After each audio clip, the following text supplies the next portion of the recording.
And now we will start with this first day workshop about how to start an Airbnb business now with Nancy Wallace Labs. Nancy is a licensed real estate broker in the state of Texas. She has more than 15 years of real estate investing experience, and she's also a best-selling author, national speaker, and teaches multiple investing strategies to investors. So Nancy, it's a pleasure to have you once again. We are so happy to have you with this amazing workshop. And now the stage is yours. I will stop sharing my screen so you can start with your presentation. Hey everyone, well, if you all know me and heard me before, tech is not my forte. I'm a great real estate investor. So here we go with the sharing. So I got to get the right document up. And so just give me a couple minutes here to get the thing up. Okay, now I can share. Okay, share. Where's the screen? There we are. Okay, share. I'm gonna go up here. I gotta get it in presentation mode so it all looks good.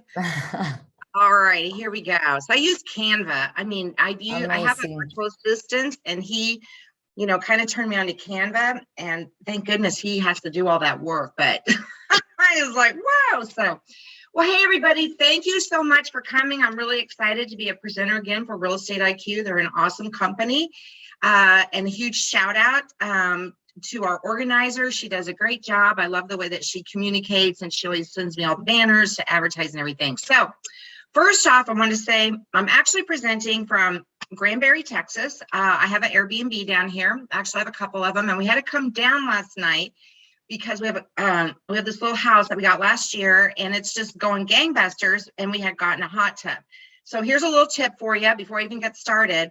So we came down purposely because we were like, we haven't heard back from our cleaners about how the hot tub is. And thank goodness we came down last night because we had to drain it and redo it. So we were over there at 10 o'clock last night getting that thing all going because I have a guest checking in today, and she was adamant that the hot tub was all cool. So little tip, sometimes you got to do stuff. So this morning, the first thing I did was I hired a hot tub service company to come out every week and check my hot tub. So those are just some things that you have to do as an Airbnb host. So why should you, so we're going to get started into this. So everybody, the other thing, as I'm going through the presentation, I'll hang around at the end to answer any questions. But if there's some burning topic that you really want to know about, because next week I'm going to be presenting again, and if there's just something they're like, well, how come she's not talking about that? Or, I really want to know about this, throw that into the chat, and I will put part of that into my presentation next week. So, and stay tuned, don't tune out. I promise to be entertaining, but we've got some awesome announcements at the end of this. So stay tuned and let's get going. So why Airbnb now? So this is what I can tell you. I've been a real estate investor for going on 2 decades. We always say 15, but I've been doing it for a while. I love buy and hold. I love owner finance. I love flips before the pandemic and shortage and contractor issues. The cool thing about real estate investing is there's just so many options for you. And so my thing is you always have to monetize every lead. I teach people how to invest with their self-directed IRA. I mean, there's just so many cool ways to invest in real estate that if anybody wants to get into it, there's a way for everyone, whether you have, zero money or, you have a boatload of money. But Airbnb has just been hot really since the pandemic. I mean, if you can believe it, if you go back and you look at numbers and whatnot. So this was just one statistic I pulled off. I live full-time in the Dallas-Fort Worth area, and I would like to say I'm investing in my own backyard, but if any of you, or I saw some people from Houston, it's just a crazy time. Sellers are paying so much money over.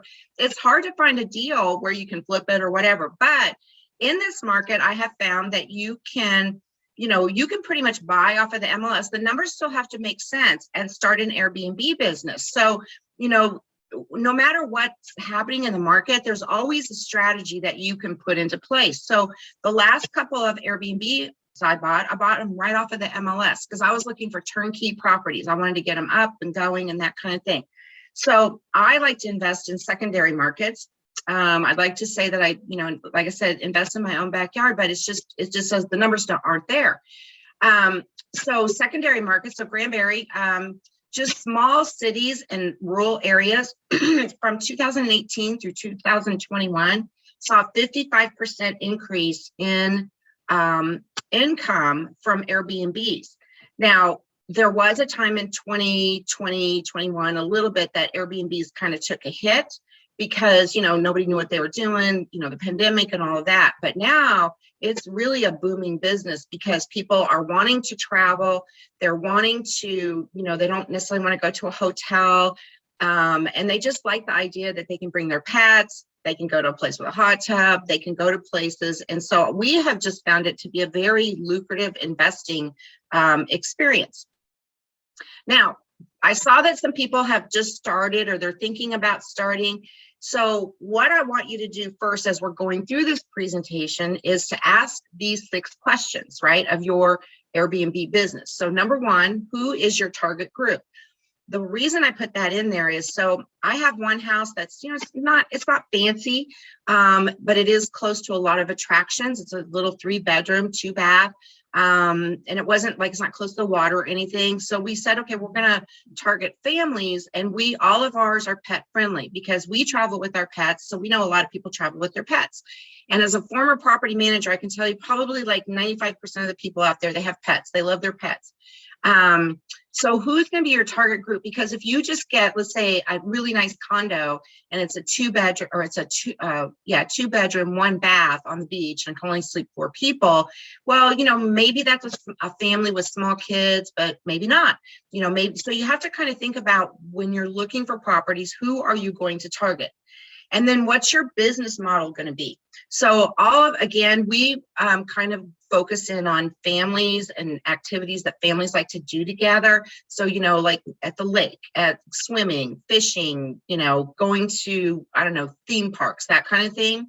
And then what is going to attract people to your area? So it was kind of funny. About a month ago, I was coaching someone about a property that they had under contract. And I had to look up the town. It was out in West Texas. I didn't even know anything about it. I looked it up. I did my research. And I said, well, what's the attraction? Because it was a teeny tiny town. And this investor told me that he didn't even know if he could own or finance it or even retail. And I was like, okay, well, it doesn't even sound like a deal. But when you're doing Airbnb, you have to think about not just one season, but the whole year. How are you going to attract people to your place? So if this particular little town was just, I think maybe about half an hour from Austin. And if you look up Austin, oh my gosh, there's a ton of Airbnbs. So he was going to have to charge very little for his Airbnb. So at the end of our coaching session, it ended up that he, wasn't going to make a good Airbnb. So there's kind of steps that you go through to see if a property that you either have under contract or you're thinking about getting under contract, is that going to make a good Airbnb? Because not all properties will. And then what's your price point going to be? So something on the beach, like a condo I was talking about, Galveston Island, outside of Houston, there's some places. So you might be able to charge $500, $600 a night in high season, maybe more, maybe less, or maybe you have a really nice property that sleeps 15 people. It's kind of a McMansion and you can charge, $3,000 a night. I mean, really, it's all about the property size, where it's located, and how you're going to get people there.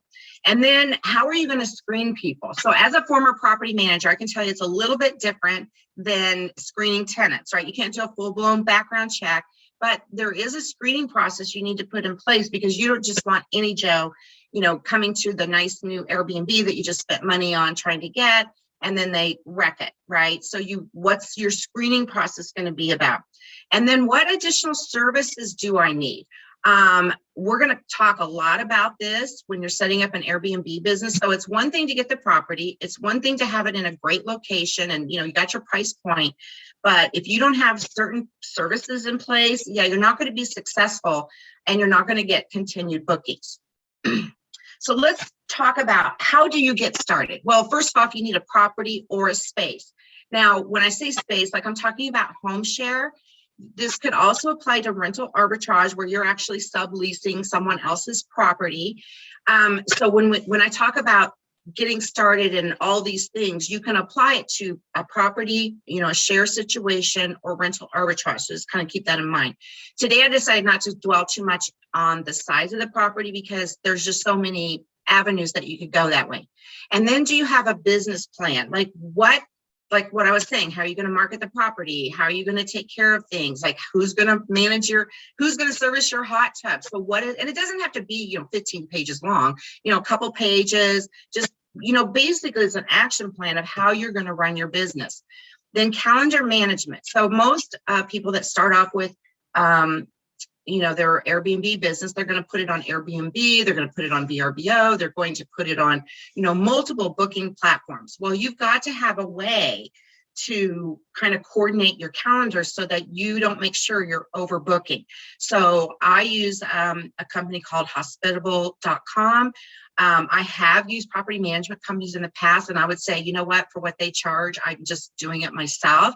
But that's really important. And then your service team, and this has to do with your cleaners, your repair people. Now, if you live close to your Airbnb, maybe you're going to handle all of that. As you grow your business, though, you're not going to have time to do that. You know what I mean? You're not going to have time to go over there and clean that hot tub. Not going to have time to do all the laundry. So you have to kind of think about, okay, who's going to be on my team? And then next, you're going to have to think about advertising. So advertising encompasses being on Airbnb, but also it's not just throwing your property on Airbnb. It's about how do I price it? And knowing in your community, like what events are going on so that you can raise your prices. And then if you don't have a booking, how do you, fill the weekend? And so how are you going to advertise your property? So we're going to touch on that as well. Now, the property space, rental arbitrage, the type of property, the room share, the number of beds, the pricing, house rules, and are you going to be all pet friendly are all things you need to think about on your property. So like I told you, I have a couple of properties that are 3-bed, 2-bath, have another one that's 4-bedroom, have another one that's like, could be a 4-bedroom. So how you put the number of beds is going to kind of say how much you can charge. So remember that example of that little tiny town with he had I think it was a 3-bedroom, 1-bath. And so the way he could configure the beds, he could put, 8 to 10 people in that, which is great. But think about this. I mean, got to use some common sense. If you have 8 to 10 people in a house, let's just say it's a girls' weekend, and you have 1 bathroom, yeah, that's not going to work. I'm not going to book that place, right? So you kind of got to think and then a lot of times, like in secondary markets like I go to, they have septic systems. And so then I have to think about, well, yes, maybe I could stuff, 20 people into this house, but can my septic system handle that for, a week or whatever? And then room share just has to do if you have, let's say someone contacted me about their homestead and they wanted to rent out a room. Yeah, you can do that.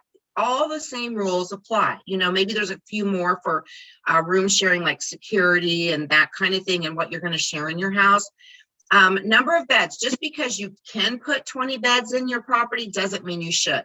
Because one of the things that you want to do is remember you're in the hospitality industry.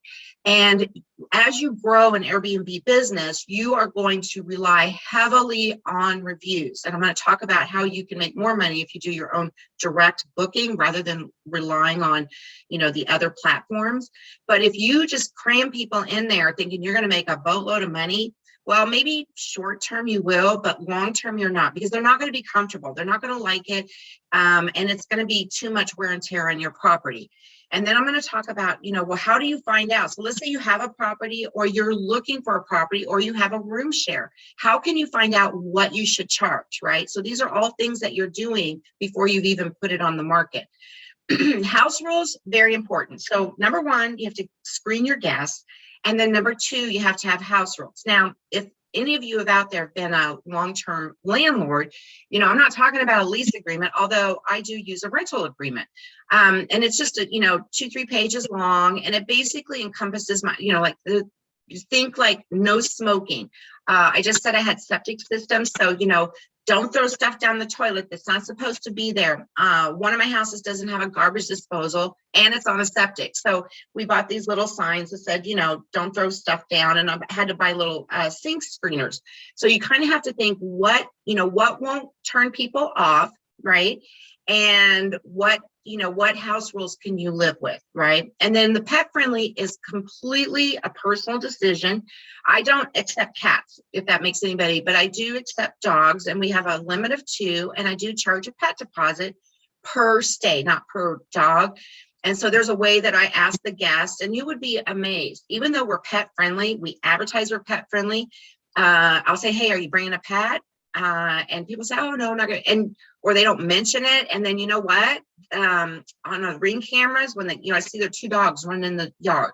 So you have to have conversations with the guests to kind of verify, yes, we're bringing pets, what kind of pets, and that kind of thing. But you can't charge crazy amounts. Like, so for a long-term rental, you might charge a security deposit, let's say, I don't know, $1,500. So some hosts do that, but what I have found is charging, high security deposits really kind of is a turnoff for people. A lot of the platforms do offer insurance that you can either purchase or have the guest purchase so that you're covered. And we'll kind of talk, if I have time, we'll talk more about how to file claims and everything. And I will say, since I've been doing this, I've only had to do a couple, and they were very small, and I was paid right away. Now, as you're starting an Airbnb business, the very first thing you have to do is you have to decide if the property or share space or rental arbitrage that you're trying to do is going to make a good Airbnb. So location, just like anything in real estate, location, location, location.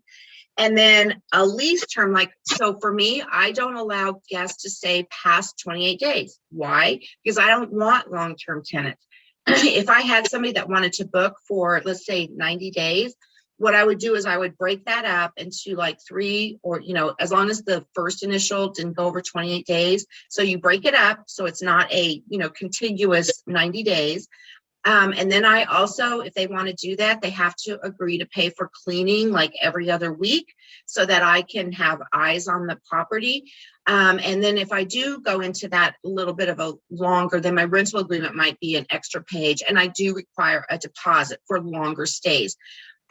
One of the things that I do is I make sure I have 2 stay minimums, and you'll get people 2-day stays, but then during high season, like when we're at the lake, or holidays, it's going to be, 3 to 4 minimum stay is what I'm trying to talk about. And then the management, who's going to manage it? So even though I was a property manager, I don't do that anymore. And I have, for my other rentals, I have a property management company. So I have tried a couple of property management companies, and it wasn't very successful. One of them was their volume, right? So I was constantly fighting with them that they weren't charging enough for my property. So there's different ways you can manage it, and actually managing your own properties is not that difficult. There's lots of tools that you can automate the process. So that's what I would, especially if you're just starting out, you need to learn what the process is anyway before you hand it over to a property manager. You need to think about what your holding cost was. So we got kind of caught off guard because we purchased a property in September, and it just took a little bit longer with the delay of the furniture and all that to get it up and running. So by the time we got it up and running, it was December. So we had some bookings, but it was really slow. And so we had to kind of cover those costs while we were getting it up and running and all of that. And I will say that once we got everything up, I just, I didn't want to wait to get professional photographs. So I took pictures of the property on my phone, threw them up on Airbnb, and we got instant bookings. So a lot of it has to do with timing and price. And that's the next category, rents and pricing. And so I say rents because if you're in a neighborhood, so I had a condo in Dallas that I was going to turn into an Airbnb. So one of the things I teach people is look at your long-term rentals. Can you convert them to short-term rentals? Because it's so hot right now. So and we've done that with a couple of our rentals. So one of my condos, it just wasn't in the right place. And so I thought, well, maybe I could do furnish finders for the nurses. And I would only get $30 a night because it was such a competitive area. So I just decided to sell it, right? And then I looked at the rents, and my rents couldn't keep up with the HOA dues. So, it was just time to move on. And then who's going to handle repairs and maintenance? Startup costs, not only just, purchasing a property, but you will spend, depending on the size of your property and how much, you can spend more, spend less. I did one house where I just did mostly Facebook Marketplace, but I probably still spent about 10 grand, right? The number one thing you want to focus on is the beds, because people, they need to have a comfortable bed. And if they have a comfortable bed and something else is not right in your property, they're probably going to be a lot better about it because they're not going to be grouchy because they didn't have a good night's sleep. Linens, those are the things that you need to spend money on, quality towels. Now, I'm not going to sit here and say I go out and buy, these really high end. I get my sheets at Walmart. People love them. I get my towels at Costco, but I buy all my beds at Mattress Firm, and I get the best that money can buy in terms of comfort and sleep. And that's probably one of the top things that people say they like about our properties is because of the beds. But you're probably going to spend anywhere from minimum 10 to up to $20,000 per property just furnishing it, depending. Now, if you're super creative or maybe you have stuff around your house, but you have to think about, just think about furnishing a house. That's what you're doing. Security deposits, I kind of already touched on that. And then, of course, size has to do with, how many people you're going to be able to get into the house and what you're going to charge per bed, and then how you're going to market it. Now, about your business plan. So these are the things, and especially if you're going to, get a lender to get involved with your purchase of your Airbnb. So one of the things I have found with a lender, and I like to use asset-based lenders because I don't have to go through the whole, process or whatever, or private money lenders, but you still have to have a plan to say, okay, well, when I'm purchasing property, obviously it's not making any money right this second, right? Because I just got it. So how am I going to market it? These are things you want to put in your business plan. How will you determine what the price is going to be? And I'm going to show that to you in just a minute. How will you handle guest turnover? So remember I said you're in the hospitality industry and customer service has to be like number one. I know I've said a lot of things about number one, but you really have to go, be on your game and just deliver. Because why? Those guests are going to review your property. They're going to review you. And I'll just give you an example. I had a lady that she just loved our property, went on, and she brought a dog. And I said, hey, and I asked her, I talked to her on the phone, email, texting, and she said, no, she wasn't going to bring a dog. Well, according to the Ring cameras, there's a dog on the property. So I reached out to her and said, hey, you have a dog. And at that time I was only charging like $100, and I advertised it's pet friendly. So she was upset that I was making her pay this pet fee, and she literally dinged me on my review. I got a 5.55, but she gave me a ding because of the dog. Hello, I advertised it. You know what I mean? Now, so that's just, so you have to kind of say, okay, well, how am I going to handle that? And then you're able to write a review back to that and all of that. So, and then how are your finances going to be handled? And the reason I want to talk about this is not just about, when you're on platforms, Airbnb, VRBO, you really have to run, your reports to make sure you're getting all your money.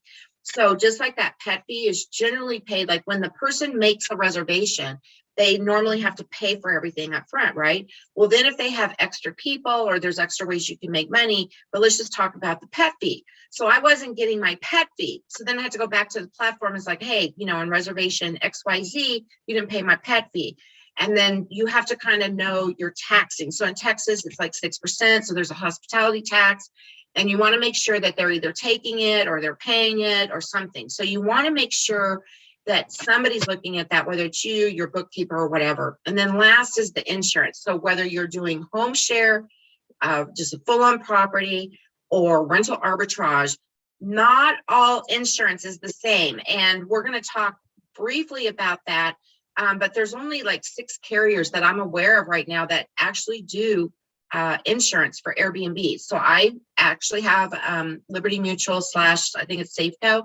And so they have a short-term rental insurance. So you need to make sure that your insurance carrier, especially if you're going from long-term to short-term, you need to make sure you have the right insurance for that. Now, let's just drop back to marketing. So the platforms such as Airbnb, VRBO, Booking.com, etc. I mean, there's like a bunch of places you can put your property on, right? I think there's like over 100 ways you can, put them on different platforms. But what I would encourage you to do once you kind of get up and going is start looking at direct booking. So what this means is you get to advertise your property, like have a website for it, and people are directly booking with you. And this is a great way to get repeat people. So you basically kind of cut out that middleman, so you don't have to pay all those fees. So you're actually making more money by setting up your direct booking site. And then you can advertise that on Facebook Marketplace, Instagram. There's just a ton of ways to market.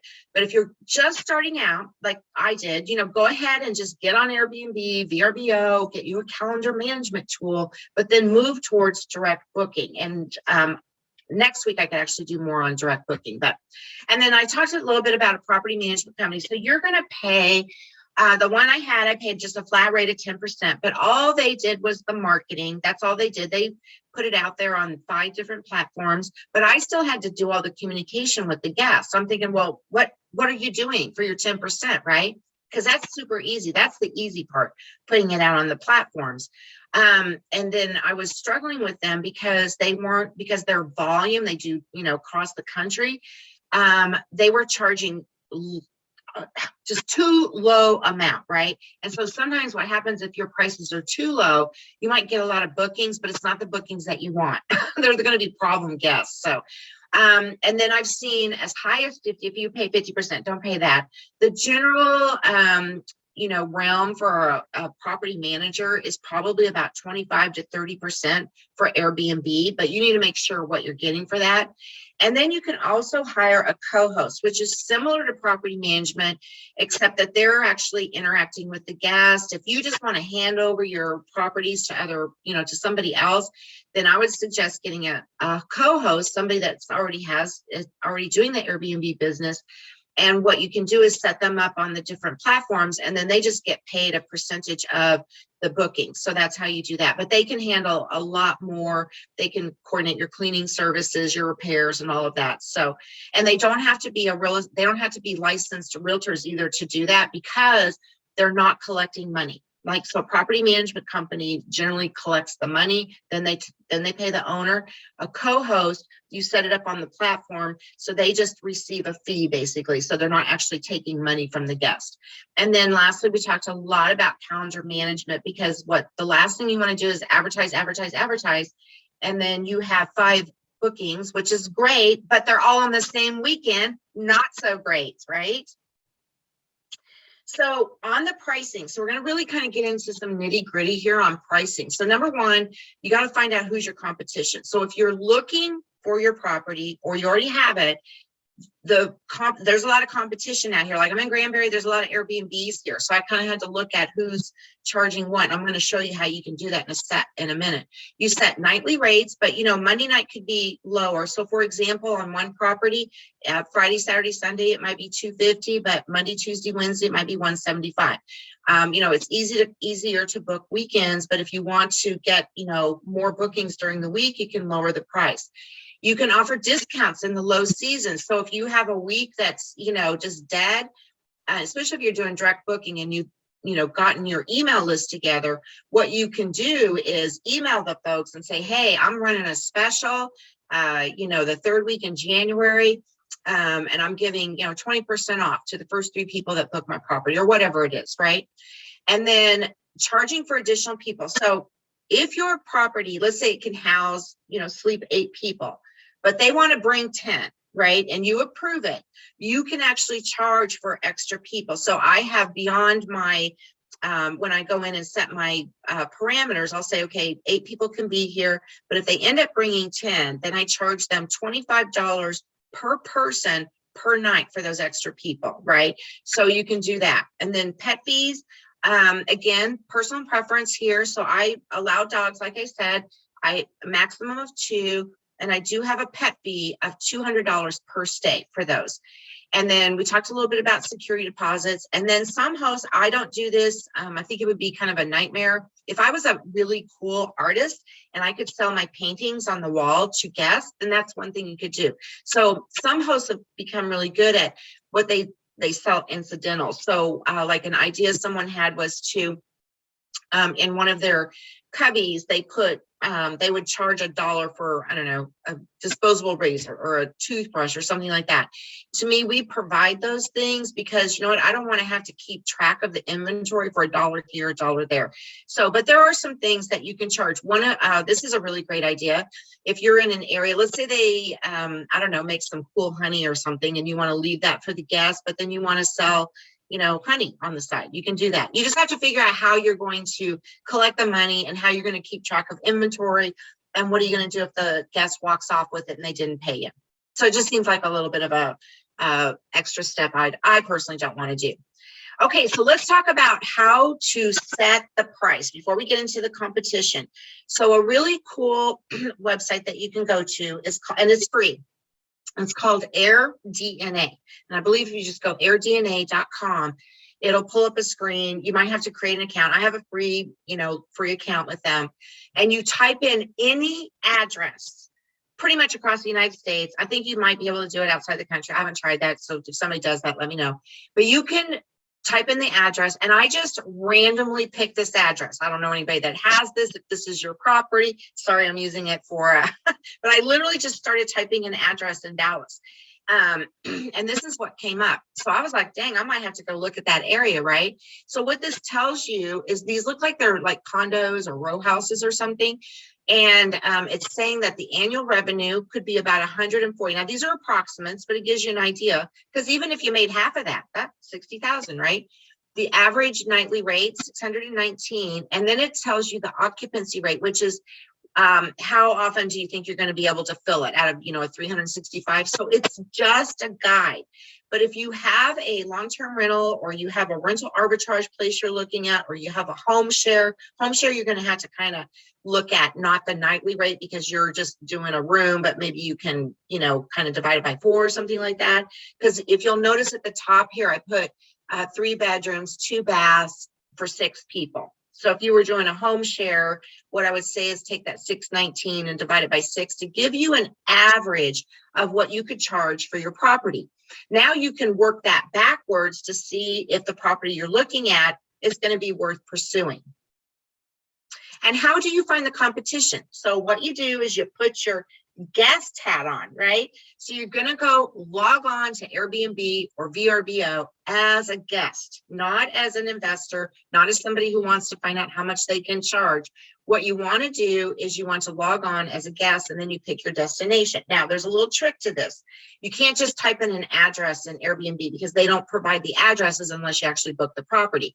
So for this example that I used on Dallas, what I did is I just said I'm going to go to Dallas. I use the zip code, and then a little map will come up. If you've been on Airbnb, there'll be a list of properties and a little map. So the key is you got to go over to the map and kind of start just zooming in, okay? And when you zoom in enough, you'll start seeing the streets. Now you got to kind of play because that'll make it easy, right?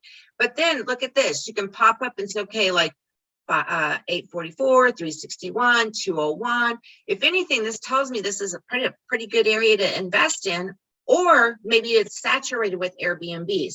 So when we came to Granbury for our first one, what we did is we looked at how many Airbnbs were in the area and what they were charging. And then I went and looked at their listing pictures. I was like, oh man, I can do better than that. So you can find out who your competition is, and you just keep zoning in, and you can find the street, and you can kind of figure out, oh, okay, this is where that property is, and you can get an idea. So those are some tips to help you like determine if the area, if the property that you're looking at will make a good Airbnb. Now let's talk about your service team. So cleaning companies, which I'm going to kind of drone on about in a second, your maintenance and repairs, restocking, laundry, guest check-in and check-outs, and contingencies, the what ifs, like what if your hot tub, got algae the night before your guest checks in? How are you going to handle that? So the reason this part is so important is, okay, so you've gotten your property, you have your business plan, you're getting bookings, but now it's all the back end, because any one of these could cause you a bad review, which in turn can have an impact on who is looking at your property and are they going to rent it. So if any of you have rented through Airbnb, when you're looking at properties, what are you looking for? You're looking for a super host. You're looking for those 5-star reviews. Maybe you take the time to read the reviews if there was like a 3.1, but generally you pass right on by those, right? So here's what I'm going to show you.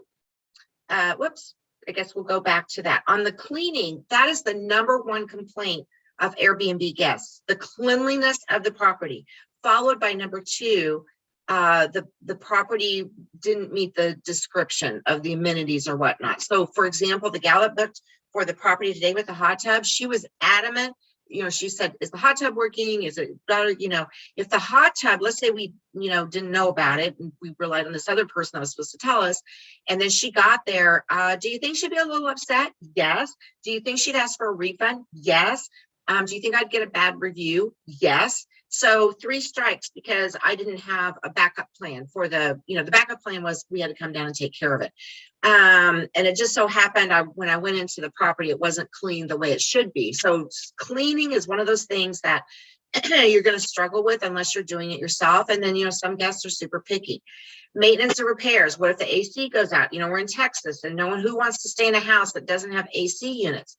Restocking, toilet paper, paper towels. We provide welcome baskets. So the little goodies that we do there, I write personal notes to each guest. So, how are you going to restock all that? In all of our properties, we have what we call the owner closet. And once a month, we come down and just restock it. Now, a co-host that I talked about before can do all of that for you. You're just going to pay them. And then laundry. Oh my gosh. So who's going to take care of the laundry? Not me. So I have a cleaning service company that comes in and does the laundry. Just get ready that when we talk about stocking the property and how much you're going to spend. So you're going to need minimum, but preferably 3 sets of sheets for each bed. So 1 while the guest is using, 1 in storage, in case something happens, and then 1's out to the cleaners. You need 3, you need 3 sets for each bed that you have. So if you're someone that has 12 beds, you need to get a lot of linens, right? And you need to have a place to store that. And then guests check in and check out. I automate this. We bought Schlegel keyless entries. Super easy, give them the instructions, but make sure you have a backup plan because sometimes those things go out. So we always have a combo box, lock box hidden somewhere on the property. So if ever a guest were to be locked out, I don't have to drive down to Granbury to let them in or call a locksmith. So we have a backup plan. And then the contingencies, because things are going to happen. Remember, you're in the hospitality industry. So things are going to happen. It's just the nature of the beast. Now, when you set up, now this is my own personal opinion. You do not have to do this. If you're doing your first property, you don't have to do this, but I do recommend for your short-term rental business because you have to pay a hospitality tax and, you'll just want to kind of keep track of things in an LLC. So, and it doesn't cost that much to set up an LLC, but I would recommend that. Now, if you're already doing it, you have 1 property, don't worry about it. But, when you make that first check, go out and just create an LLC. Doesn't mean the property has to be titled, but your Airbnb business, because it's actually a business. And then I already talked about this, tracking the payments from the different platforms, because I have found that, you don't always get all your money. So you got to make sure you're checking that. And then for direct bookings, we use Stripe. I don't like PayPal or Venmo. PayPal, I've heard a lot of problems with if there's a chargeback. So I like Stripe. They have a small service fee. But they take credit cards, and I've never had an issue with Stripe. And once you get your account going on them, the money is pretty immediate. Like with Airbnb and VRBO and all of them, the guest usually checks in and you're paid somewhere around 48 to 72 hours afterwards. If it's your first guest, it might be, a few more days. Same with Stripe. When you first set it up, you might have to wait 10 days. Like they have a little testing where you do $1 or whatever to test your bank account can accept it. And so your first payout might be 7 to 10 days, but then after that, it should be pretty regular. Okay, I said this before about insurance, that I only know of 6 carriers at this time. And the reason I have Liberty Mutual, I don't know if they're the cheapest, probably not, but I've had the same agent for 100 years, so I use them. And you do want to disclose to your insurance agent. Don't try to, it might cost you a little bit more, but don't discard that, because if something happens in your Airbnb that a guest caused, the we have a fireplace. So if they used it and they'll say they burned the house down and I didn't disclose that I was using a short-term rental, they could deny. So just don't skimp on that. And then make sure you have liability insurance. It's like we have a pool, we have a hot tub, and we have one by the lake. So we have our guests sign waivers. You can't prevent stupid, right? I mean, if they dive, if you have a sign up that says no diving and they go ahead and dive, I mean, you just have to make sure you cover yourself, but make sure you have great liability insurance and also have an umbrella policy.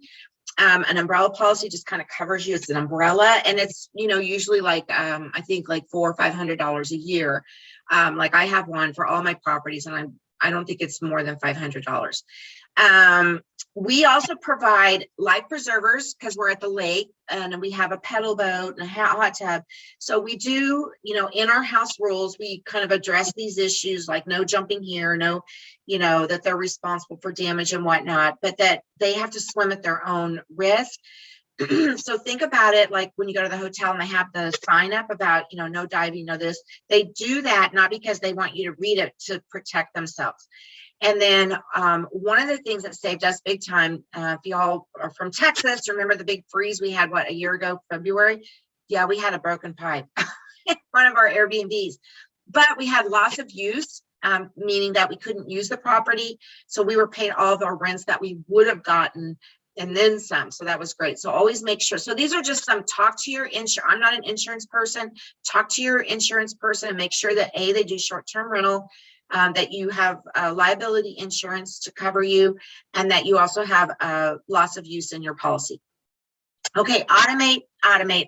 This is how you can manage your own Airbnbs, whether you have 10, 20, I don't know if you want to spend the time doing that, but automation is the only way to go.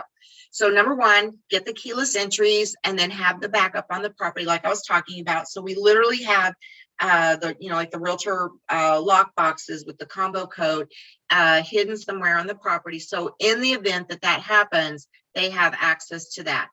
I automate almost all of my emails. So when someone checks in, or I have an email for when they have an inquiry. Okay, thank you. I have a automated email when they've actually booked.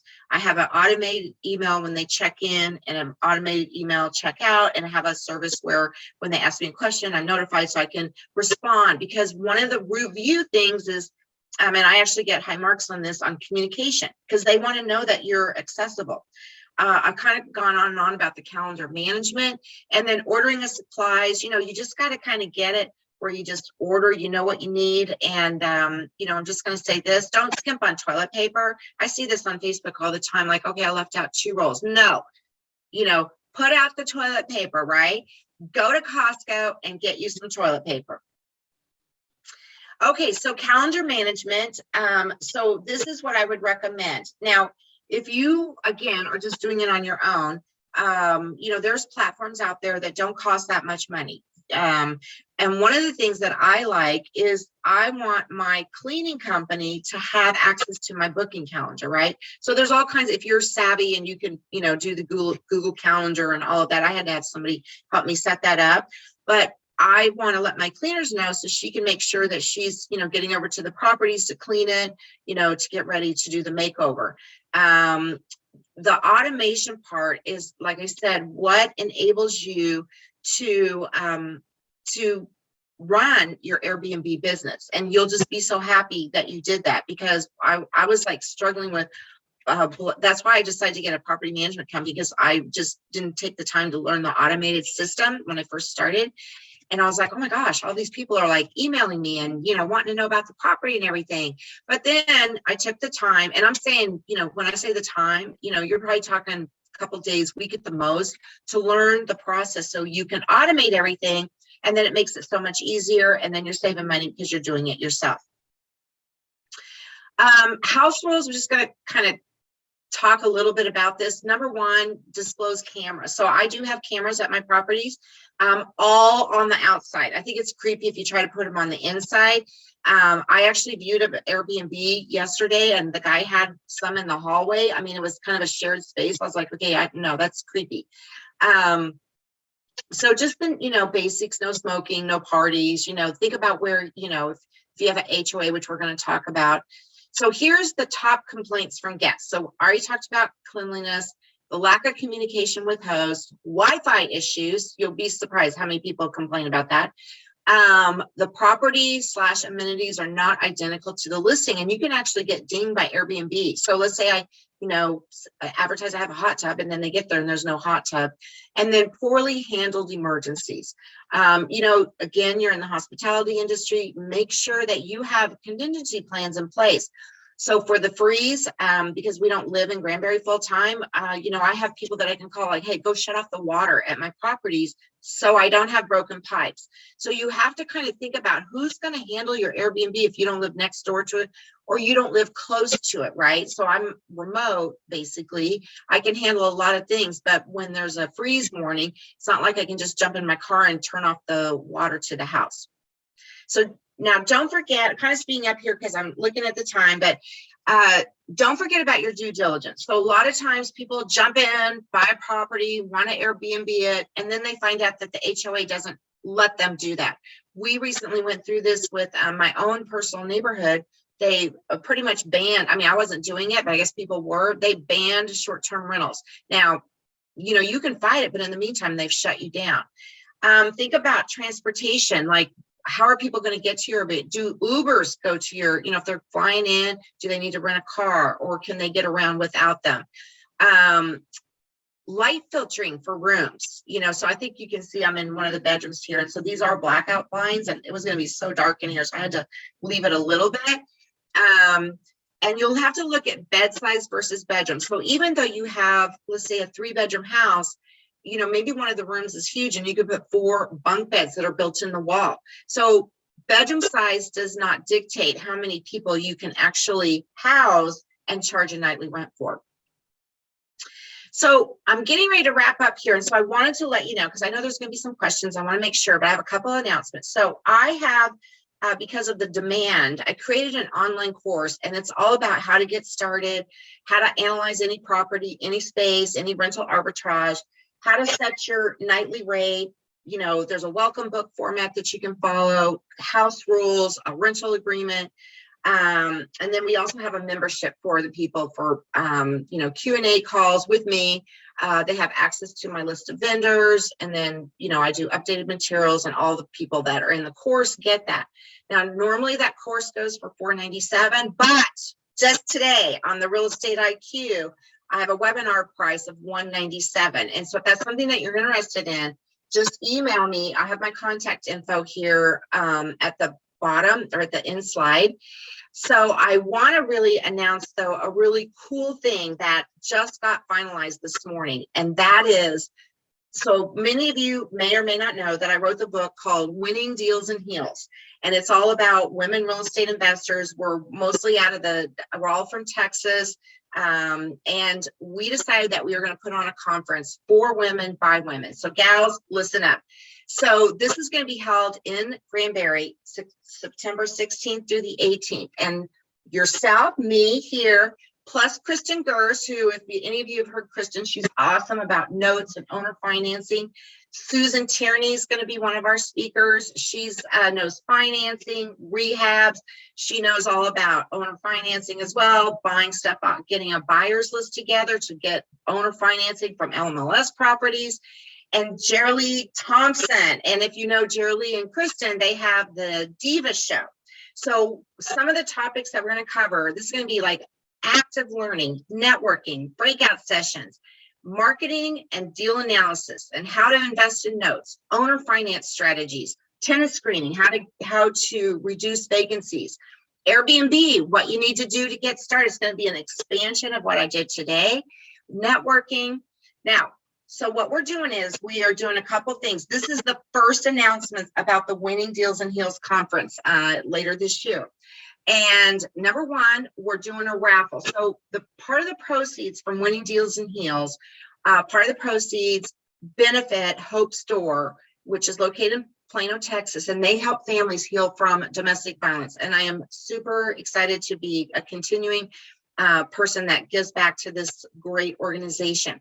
So we decided to do a raffle. So the cost of the conference is going to be $19.95, but we are pre-selling seats right now for $14.95. But if you feel lucky, for $100, you can enter a raffle. And what we're giving away is the weekend, right? We're giving away the conference. So we're going to give away one conference. So the raffle, we've limited to the number of tickets we're going to be selling. There will be shared accommodations, gals, but they're going to be nice. And what that includes is you're going to get fed your breakfast, lunch, snacks. We have a great speaker lined up that's going to give us a lot of inspiration. So if this is something that you're interested in, then you need to email me. So you got a couple of choices. You got your online course. It's like, wait, there's more, right? So you can get the online course. Let me just go back to that for a second. Normally it's almost $500 webinar price. You can use the coupon code Real Estate IQ, and you're going to get it for $197, right? If you want to attend the conference, you can buy your seat. You can get into the conference for $14.95. Or you can buy a raffle ticket if you want to support, because it's a fundraiser for Hope Store. So where do you contact Nancy? So you're going to send me an email if you're interested in any of those things, right? So the online course, the conference, the raffle, guys, if you're listening to this and you want your wife to go, buy her a raffle ticket, right? It's for a good cause. I do have a YouTube channel, which I put out quite a few Airbnb, self-directed IRA, you name it. I've been trying to put more video out there. And if you go there, just find it, Nancy Wallace Loves, and give me a subscribe. So I have a goal of trying to get to, 500 subscribers, and I'm like 148. So I need some help, guys. You can also follow me on Instagram and LinkedIn. So I just want to thank everybody for attending. I know it's nice out today, and you took your lunch hour to come and, hear me talk about Airbnb. So I'm ready to take your questions. Thank you, Nancy. Thank you so much for the great information. We have some questions in the Q&A and in the chat. Maybe we can start with the Q&A. Okay. Great. So we have here German asking, how do you go about penalizing guests who lie on their booking reservation? Okay, so great question. So depending on the property, so first off, I turn off instant book. So I have a couple of properties that I want to have it. And then I go in and I set up criteria. So number one, their identity has to be verified. They have to be over 25, and they have to have reviews, right? So that's what I do. I have used instant book on different properties, and so it's worked out okay. But I'm a little bit of a control freak. I kind of want to know who's coming, and I like to have a conversation with them first. So one of the questions I ask is, why are you coming to the area? Okay, so we have a conversation about that. Are you bringing any pets? Okay, what kind of pets are you bringing? And so it's more of a conversational screening.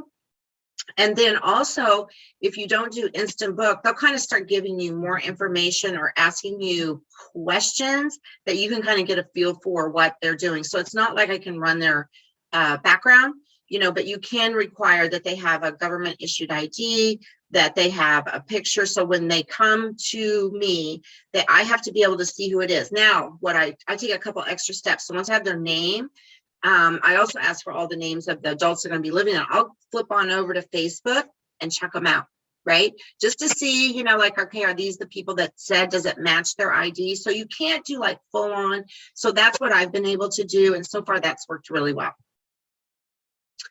How do you go about penalizing guests who lie on their booking reservation?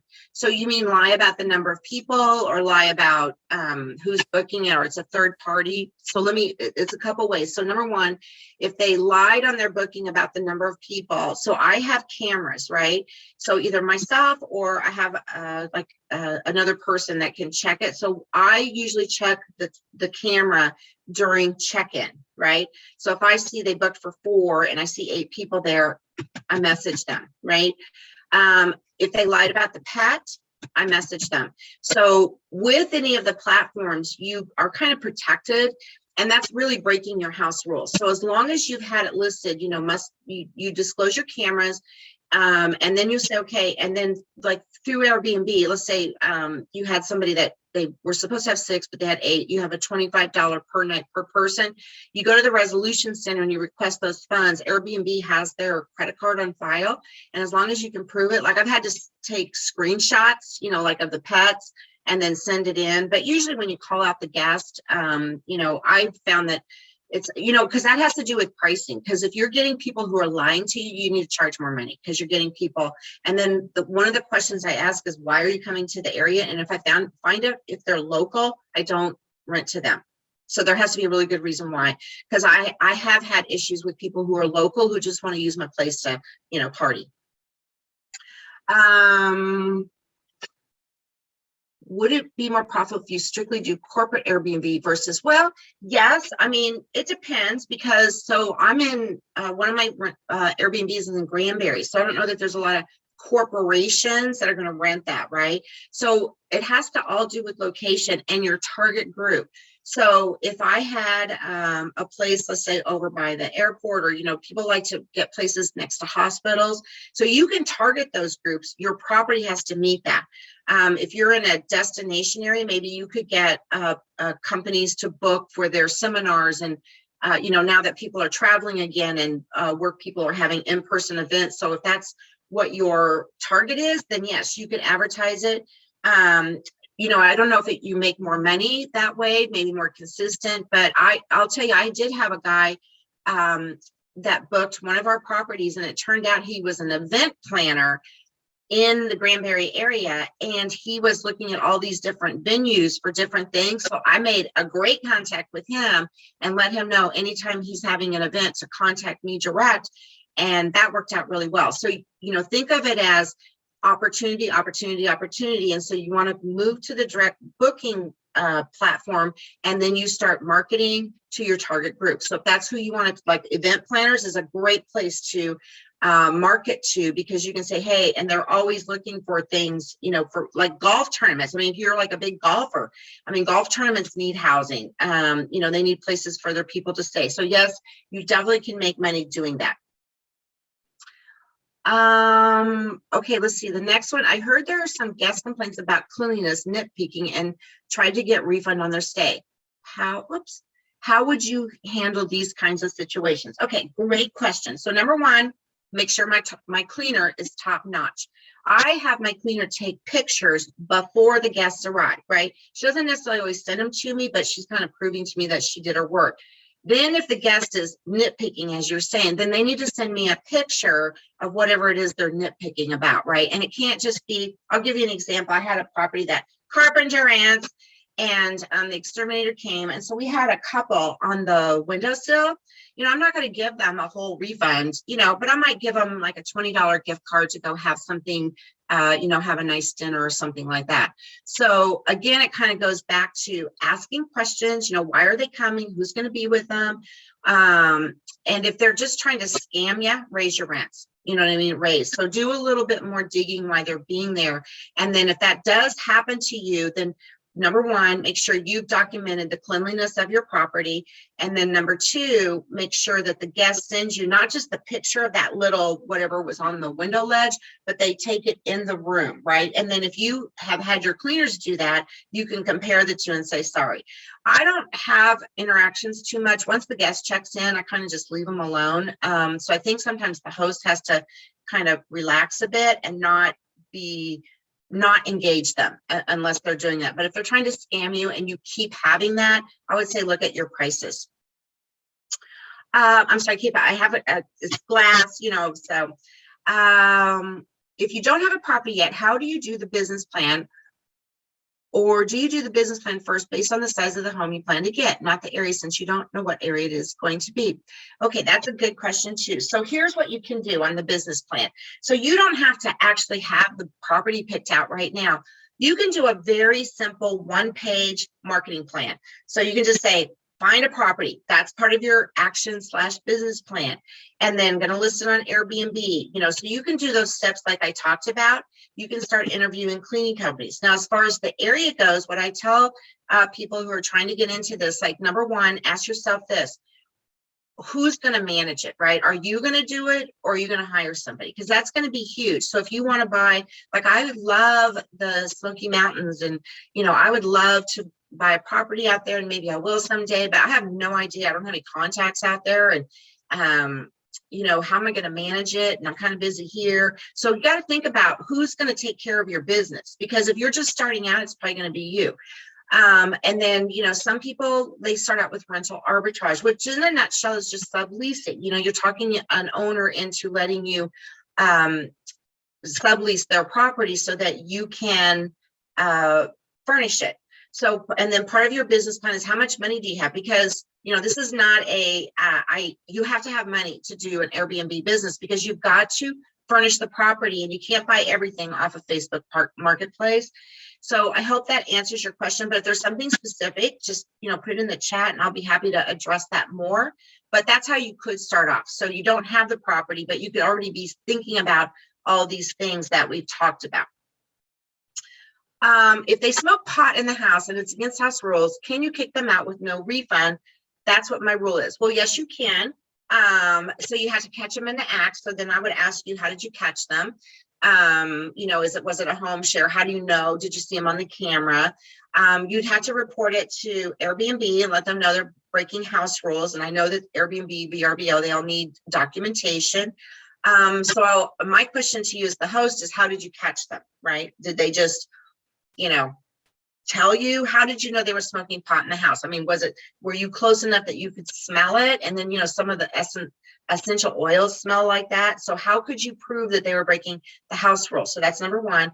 Then if you can prove that they're breaking their house rules, yes, you can. Then what if they don't move out? So you've got to escalate it with Airbnb. You can call the authorities. But again, what if you're in an area that, pot's legal, right? So it's not that they're smoking the pot, they're smoking in the house, right? Because if, I don't think Texas has passed that yet, but say it's Colorado, you can smoke pot there. So it's not that they're smoking pot in the house, it's that they're smoking in general, right? So yes, you can. I live upstairs, it's a juice, but okay, well then, yeah, you can kick them out. So, or go down on the door and say, hey, you're breaking the house rule. If it happens again, I'm kicking you out. So, is this like an ongoing, are they still there? Is it a long-term, short-term rental situation? So you then, since you're there, then you have to make sure that you document the process where you told them what they said, and then say, hey, if I smell this again, you're out. And then you need to notify Airbnb if that's what you did. I think, hopefully I got that. Short term. Okay. And is it with Airbnb? I mean, are you doing a direct book, or what are you doing? Yes, thanks. Okay, very good. And even if you were doing a direct book, it's against your house rules. So that's why, we talked about lease terms. So if you had done, let's say 30 days, now they're a tenant. So it's, another issue. So here's what we do, because, I don't want people smoking in my properties either. So we provide smoking areas. I don't know if you can do that in your duplex. And then we post signs most of the time, like no smoking in the house. And you could be funny about it, because sometimes people respond to humor. No smoking includes pot, weed, whatever you want to call it. So, all right, looks like I got through all the questions. Do we have anything in the chat? Yes, we have some in the chat. I will read some of them. Let's do it. All right, you want me to read them, or? No, well, as you want, because we have some that are old. Let me start from the beginning. Let's see. Okay, I see where I put it on here. Clay, welcome. Here, can you talk about how most platforms pay? Is it on a monthly? That's a really good question, because bottom line is we all want to make money, right? So this is what I can tell you. So once you get established with any of the platforms, right? Airbnb, VRBO, Booking.com.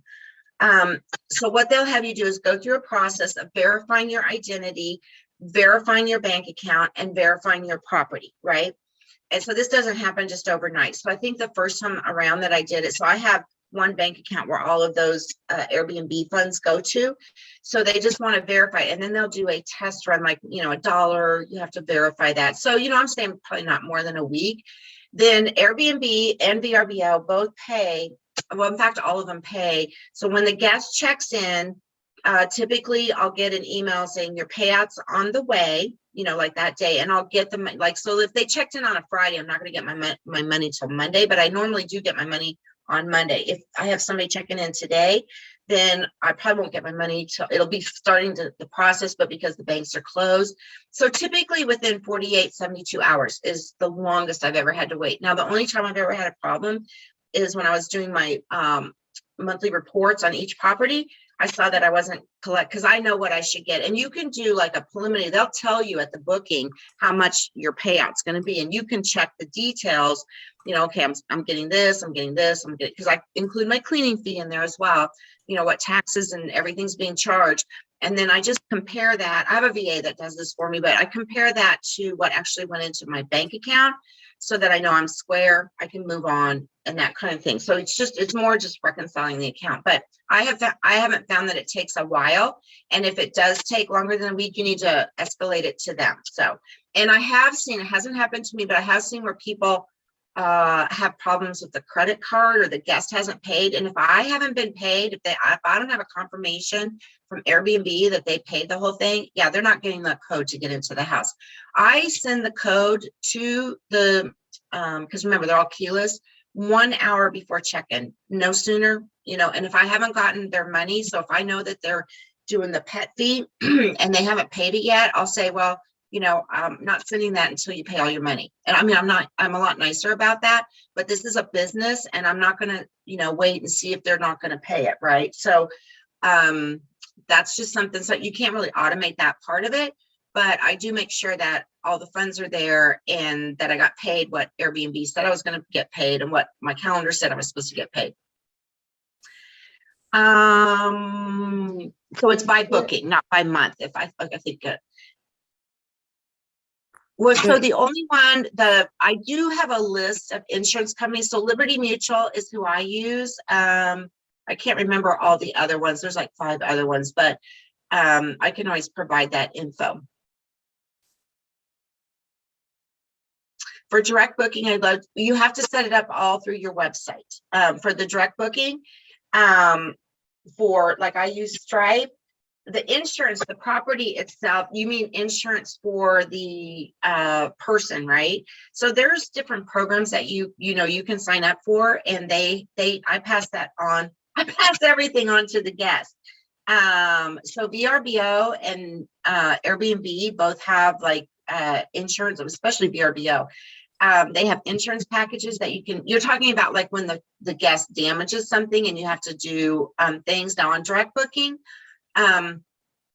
you can charge it's a little bit different on direct booking. You can do deposits, you can do a damage deposit, you can do, you can sign up for like Airbnb insurance, if you will, for that particular stay. So there's different ways to do it. And I just handle all the payments through my website. I have a big issue with Evolve, lower prices. Yes, that's who I used to use. So I don't use them anymore. And I had that exact same problem. I have big issue with Evolve's lower prices. Oh, because they do lower prices. But you know what? So what you need to focus on is not what they're charging. I mean, yeah. So that's what I'm saying. They were the property management company I used. So, but what can you do to make so I'm going to give you a couple tips for that.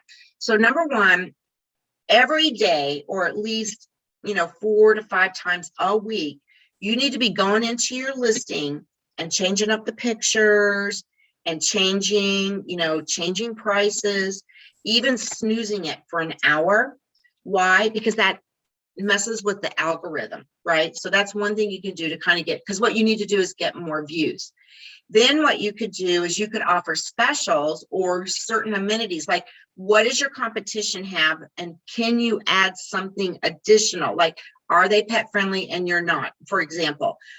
What can you add to your listing to make it, even though it's a little bit more, that makes it, more attractive? Now, if Evolve is going to, now remember, when they do those lower prices, they're getting the, sometimes lower paying guests. So that might be a good thing for you, right? Because you're going to get hopefully more quality. But I would kind of play around with your, change, don't have just a set price, like change your prices up, like Maybe Friday night you have like a little bit of a discount, and then Saturday you charge a little bit more. So you see what I'm saying, to kind of get people, because it's about the view. Evolve is like humongous. And so they have people, you know, doing all this background stuff with the algorithm. So it's the views. So you just need to get your listing in front of more people. Now, the other way you can do that is, even if it's on Airbnb, send it out to Instagram, send it out to Facebook, send it out in your email, ask people to share your listing, because the more people that view your property, so if they see your property, they're not even going to go look at that other property, right? So what are you doing that you can, make your property more attractive? So hopefully that helps a little bit, but do play around with those, moving the pictures around and everything, because that helps get you back up at the top of the viewing. Let's see, I'm going down here. Yep, good for you, Muhammad. He's going to start doing it. I know the place in Plano, great resource for families in need. Hope Store. Yep. Thank you.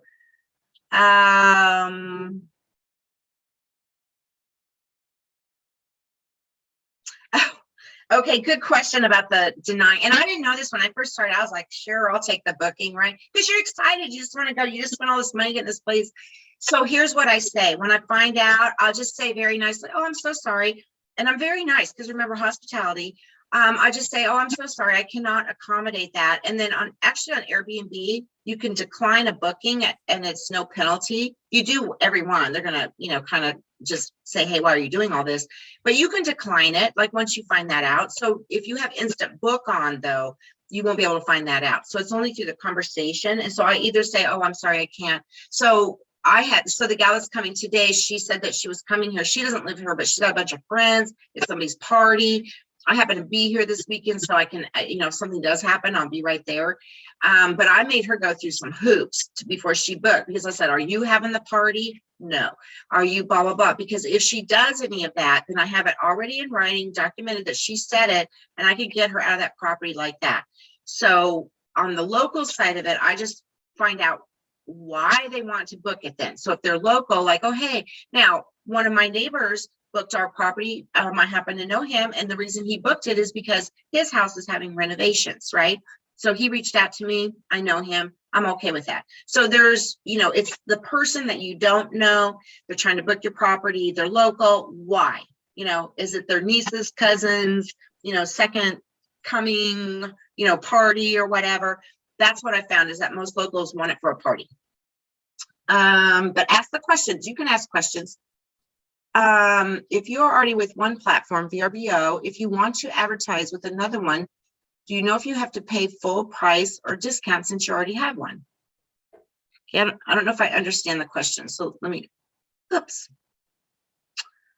If you are already with one platform, you want to advertise with another one, do you know if you have to pay full price or discounts? Okay, so they're two separate platforms, and VRBO has their own pricing, what they're going to charge you, and their fees are a little bit higher than Airbnb. You can have two different prices. So let's say Airbnb, your property, you're going to list it for $250 a night, right? But on VRBO, you're going to do it $275, and you can do that. And the reason you would charge more, and if a guest called you out for it, not that they're either going to be probably searching on one platform or another, but you can say, because their fees are higher, right? So that's why it's higher. So if you want the lower one, you have to go over here. As far as them giving you a discount because you're on Airbnb and VRBO and Booking, they all have their own fees.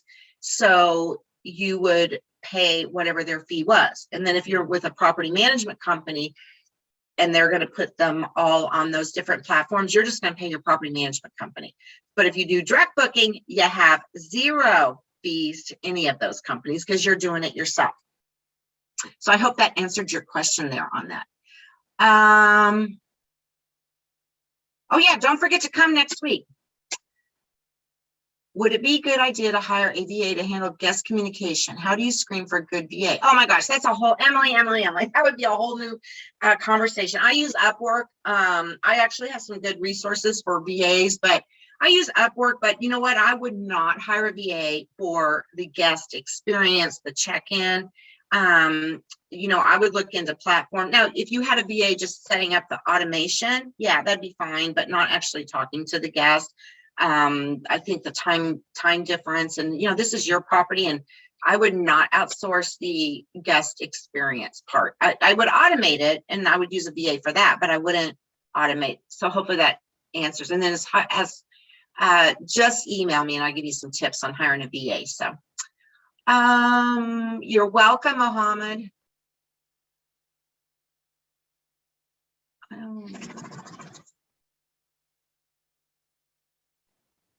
Just a thought. Okay. Alrighty. I only have money in my IRA. Would I be able to use funds from this? Oh, yes, you would. Oh, to use, well, I don't know why you couldn't use Airbnb to arbitrage. I think what you're going to find is that the process to get the money in and get the money out is probably going to be more paperwork than you want to do. And there's so many regulations around using your self-directed IRA that it has to own it. So I don't know if you can do rental arbitrage. I saw the guy from Atlanta, he might be able to. Usually you buy the property with your self-directed IRA, and there's so many ways you can do that. You could do it with an option. You know, the thing with the, can you use the money in the IRA to pay for everything? This training, furniture, property management, rental, down payment. You know what? It depends. Is it self-directed? What are the rules around, you know, so I'm familiar with how self-directed IRAs, and they have to own an asset, right? They have to own something. So I don't think you can, but what, you know, who the best place would be is if, first of all, where's your IRA located? If you answer that, I can give you back some more information.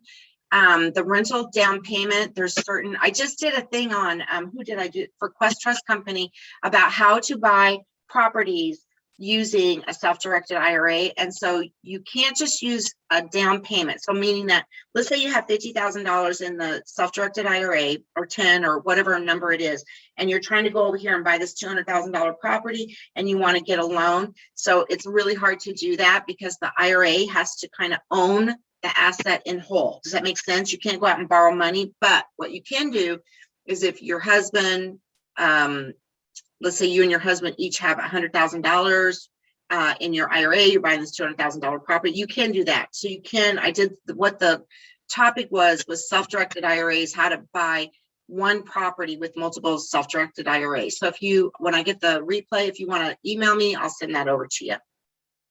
I also have some stuff on YouTube about that too. You can, Jermon, you can do whatever, it's your business. That's why I talk about a business plan. You can do weekly bookings depending on where your property is. You know, if your target group wants to do weekly, you can do that. You can do, I would always say do at least, you know, two nights or more. But if you want to do weekly, if you want to do, you know, just weekends, you can do however you want. Yes, you can. Just depends on what people pay you for it. So really, you can put it out there, but is there a demand? And if there's a demand, go for it. Great, Nancy, thank you. I guess that you answer all the questions. Okay, very good then. Well, hey, everybody, don't forget, there's an online course. You can get a discount, but also share, we'll be talking about the Winning Deals and Heels conference coming up with 4 awesome women, right? We're going to have so much fun. So, you know, if you go to real estate conferences, you'll find that not very many of them are just hosted by women. So we're really trying to, you know, pull out all the stops and make it fun, but interactive. And you're going to walk away with so much information, whether you want to start an Airbnb or whatever. So, and also, you know, just want, you know, buy yourself a raffle ticket, because who knows, maybe you'll win the weekend with us. So thanks again, everywhere. I appreciate it. All right. Any questions, you can always ask me. All right. Thank you so much. And we see you next Thursday. Yes, we'll see you all next Thursday. Same time, same channel. Thank you, everyone.